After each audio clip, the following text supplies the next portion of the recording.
দাঁড়াও দাঁড়াও, ভিডিওটা স্কিপ না করে একটু তো দেখা যাও। তো হয়ে গেছে, welcome back to my another new blog. তো আমার একটা অ্যাকাউন্ট ছিল রাহুল নন্দী নামে, যেটা আমি শো করতেছি। তো এই অ্যাকাউন্টটা কেটা চিনো, মানে আমার ভিডিও কেটাগরি এর আগে দেখছো, আশা করি অনেকেই আমার চিনো আর অনেকে চিনো না। তো যারা যারা চিনো না তারা অবশ্যই ভিডিওটা শেষ পর্যন্ত দেখতে দাও। তো আজকে হঠাৎ করে সকালবেলা আমার অ্যাকাউন্টটা ব্লক হয়ে গেছে। তো কি কারণে ব্লক হয়েছে বা কি লেগে ব্লক হয়েছে কইতাম পারি না, পার্মানেন্টলি ব্লক হয়ে গেছে।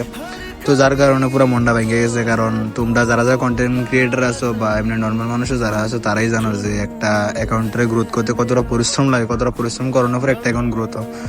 তো ভালোই গ্রোথ করছিলাম মাঝখান দিয়া। তো অ্যাকাউন্টটা হঠাৎ করে ব্লক হয়ে গেছে, এলাকা মনটনও খারাপ হয়ে গেছে। আশা করি সবাই সাপোর্ট করবা। এটা আমার নতুন অ্যাকাউন্ট, এটা আমি কন্টিনিউয়াসলি ভিডিও করবো। আর ভিডিও করবো নাকি করতাম না, এটা তোমরা উপরে ডিপেন্ড করবো। তোমরা এই ভিডিওটা প্লিজ বেশি বেশি করে শেয়ার করো, যারা আমার ফলোয়ার্স ছিল তারা যাতে দেখতে পারে যে আমার অ্যাকাউন্টটা ব্যান্ড হয়ে গেছে, এটার মধ্যে যাতে সবাই ফলো করে। তো তোমার কাছে একটি রিকোয়েস্ট, বেশি বেশি করে শেয়ার করো, স্টোরি লাগাও আর এই অ্যাকাউন্টটা ফলো করে রাখো, এটার মধ্যে কন্টিনিউ